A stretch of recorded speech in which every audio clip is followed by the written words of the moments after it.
Pastor जी, जैसा कि आपने बताया कि आपकी फैमिली पे काफ़ी विचक्राफ्ट हो गए थे, मैं चाहता हूं कि आप अपनी पर्सनल लाइफ के बारे में भी थोड़ा बताएं, क्योंकि आप बता रहे थे कि आपने सुसाइड करने की भी काफ़ी बार ट्राई की है। आप उसके बारे में थोड़ा बताएं। एक दिन मैं बहुत दुखी था, घर वालों के साथ मेरा झगड़ा हुआ था, तो मैंने सोचा था कि आज मैं अपने आप को ख़त्म कर लूँगा। और मैं एक जगह पर गया, मुझे एक लड़का था मेरा फ्रेंड, वो लेकर गया मुझे किसी के ऑफिस में, और हम उस ऑफिस में बैठे थे। तो उसने बोला कि आज तू इतना परेशान क्यों है। तो मैंने उसे बोला कि ऐसे ऐसे मेरा घर वालों के साथ झगड़ा हुआ है। तो बोलने लगा कि ड्रिंक करेगा। तो मैंने बोला नहीं, ड्रिंक नहीं करनी आज, क्योंकि घर वालों को पता चल जाएगा, उन्हें मुंह से स्मेल आ जाती है। तो कहता फिर एक और चीज बताऊं तुझे। मैंने बोला हाँ बता। कहता उसकी स्मेल नहीं आएगी, लेकिन तेरी सारी टेंशन्स दूर हो जाएंगी।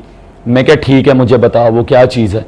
तो उसने मुझे बोला कि चल इधर आ मेरे साथ। वो दूसरी मुझे जगह पर लेकर गया, और उसने एक फॉइल पेपर लिया और उसके ऊपर उसने ड्रग डाला। और जब ड्रग डाला उसने, तो मेरे को बोलने लगा कि ये पाइप ले, इसको तू स्नॉट कर, मतलब इसे मुंह से खींच। तो मुझे वो खींचना नहीं आता था, लेकिन मैंने मतलब कोशिश की उसे खींचने की, और कम से कम वो आधा धुआं तो बाहर रह गया, आधे से कम धुआं मेरे अंदर गया। और जब अंदर गया तो उसने मेरा दिमाग हिला दिया, और कुछ समय के लिए मुझे वो टेंशन भूल ही गई कि मैं घर पे झगड़ा था, मेरी घर पे लड़ाई हुई थी, ऐसा भूल ही गया मुझे। तो मैंने उसे आकर बोला कि भाई ये तो बहुत बढ़िया चीज़ है, मतलब कि तूने मुझे दी है, तो ये ना तो इसके साथ मुंह से स्मेल आती है और ना ही कोई दिक्कत होती है। तो उसने बोला कि चल कोई बात नहीं, तू मेरे पास आ जाकर, रोज आया अगर, और मैं तुझे दूंगा ये। मैंने बोला ठीक है। मैंने रोज अपनी बाइक उठानी, उसके पास चला जाना, और उसने कॉन्टिन्यूसली रोज अपने पैसों से मुझे ड्रग्स देनी स्टार्ट कर दी। और मैंने भी आज थोड़ा, कल थोड़ा ज़्यादा, फिर परसों थोड़ा ज़्यादा, ऐसे करते करते मेरा जो सिस्टम था वो बढ़ गया। और जब वो बढ़ गया था तो उसके बाद ना एक हफ्ता हुआ, मैंने उसे जाकर बोला कि भाई मुझे तू मतलब वो चीज़ दे, क्योंकि मेरी बॉडी में ना दर्द हो रही थी, मुझे इरिटेशन फील हो रही थी, मेरा मन नहीं लग रहा था घर पर। तो उस समय मुझे नहीं पता था कि इसका कुछ साइड इफेक्ट भी होता है। तो मैंने उसे जाकर बोला कि भाई मुझे वो चीज़ दे। तो उसने बोला कि आज मैं नहीं दूंगा, ना तो मेरे पास पैसे हैं, अगर तुझे चाहिए तो पैसे ला, मैं तुझे दिलवा दूंगा, लेकिन मेरे पास आज नहीं है। उस दिन मेरा बहुत बुरा हाल था। मैंने फर्स्ट टाइम अपने घर पर आकर झूठ बोला और पैसे लिए, और जाकर पैसे उसे दिए कि मुझे वो चीज़ लेकर दे दे तू। जब उसने लेकर दी, वो पहला दिन था जिस दिन मैंने अपनी जेब से पैसे खर्च के नशा किया था, वो भी ड्रग्स का नशा। और जब ऐसे ही वो, आपको पता जब एक इंसान उसकी एडिक्शन में आता है तो वो धीरे धीरे बढ़ना स्टार्ट हो जाता है।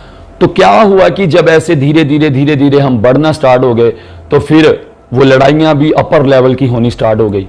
क्योंकि जब एक इंसान गलत सोसाइटी में घुसता है ना, तो पहले तो उसके लिंक थोड़े डाउन लेवल के होते हैं, फिर थोड़े अपर लेवल के जाते हैं, फिर अपर हाई मोस्ट लेवल के जाते हैं उसके। ऐसा ही मेरे साथ हुआ।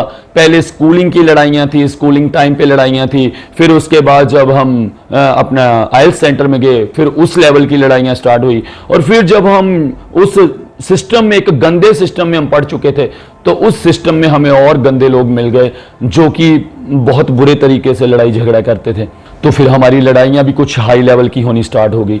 हमने मतलब ड्रग लेना, लड़ाई झगड़ा करना, मतलब मार पीट करनी, और किसी के चोट लगा देनी, किसी को मार देना, मतलब ये हमारे लिए नॉर्मल बात हो गई थी कि मतलब इससे इन हाथों से हथियार चलाने में कोई दिक्कत नहीं होती थी हमें। हमारे घर में इस बदतर तरीके से लड़ाई होती थी कि जैसे हम रात में लड़ना स्टार्ट होते थे, और लड़ाई खत्म होने के बाद मैं ट्रेन के नीचे सर देने के लिए चला जाता था, मेरी सिस्टर सुसाइड करने के लिए चली जाती थी, फादर साहब मेरे वो अपना गाड़ी के नीचे सर देने को चले जाते थे। मतलब हमारे घर के दरवाजे खुले पड़े होते थे, और घर के जो सदस्य थे वो एक दूसरे को ढूंढने के लिए जाते थे कि इसने सुसाइड करना है, इसको बचा ले हम। और उन दिनों में हमें सबने छोड़ दिया था, ना तो कोई रिलेटिव था, ना ही कोई हमारी बात पूछता था, और ना ही कोई हमारे पास आता था। वो सोचते थे अरे भाई इनका रोज का ये काम है, तो हम क्या करें इनका, हम कुछ नहीं कर सकते। और उन दिनों में हम अकेले पड़ चुके थे। आज तक मैंने 3 बार सुसाइड अटेम्प्ट किए। फर्स्ट ऑफ ऑल मैं पटरी के नीचे सर देने के लिए गया। जब मैं पटरी के नीचे सर देने के लिए गया हूं, उसके ट्रेन के नीचे, और मैं पटरी के ऊपर लेट गया था एक बार पूरा ऐसे, मैंने अपनी आंखों को बंद कर दिया और मैंने बोला कि भगवान अब मैं तेरे पास आना चाहता हूं। और ट्रेन थोड़ी दूर थी, मैं आज तक नहीं जानता कि वो ट्रेन मेरे ऊपर से कैसे निकली और मैं कैसे बच गया, ये मैं नहीं जानता। जब मेरी आंखें खुली तो मुझे लड़कों ने पीछे बिठाया हुआ था ट्रेन से, उसे लाइन से। तो उन्होंने मुझे बोला तू पागल है, तू सुसाइड करने के लिए आया? तो मैंने उसे बोला मैं जीना नहीं चाहता, क्योंकि मेरी घर वालों के साथ बनती नहीं, वो मुझे बहुत गलत बोलते हैं। तो ऐसे उसके बाद फिर मैंने एक बार मतलब अपनी फांसी लगाने की कोशिश की, और फांसी लगा भी ली थी मैंने अपने पंखे से। और जो घर में वो होती हैं दुपट्टे होते हैं, मैंने दुपट्टों को बांध के मतलब फांसी लगाई, और जैसे ही मतलब वो दुपट्टे खुल भी नहीं पाते, और जब भी मैंने लगाई तो वो दुपट्टा अचानक से खुल के और वो नीचे गिर गया, जैसे टूट गया, बीच में से फट गया वो। तो मैं नीचे गिर गया। उसके बाद एक बार मैंने मतलब ऐसे जब लड़ाई होती थी तो एक बार मैंने वो ब्लैक पॉइजन वाली फेनाइल होती है ना, वो मैंने पूरी की पूरी पी ली। तो डॉक्टर के पास गए, मैं जाता ही नहीं था डॉक्टर के पास, लेकिन घर वाले जबरदस्ती लेके गए। अब कौन माँ बाप है जो अपने बच्चों को ऐसे मरता हुआ देखता है अपनी आंखों के सामने।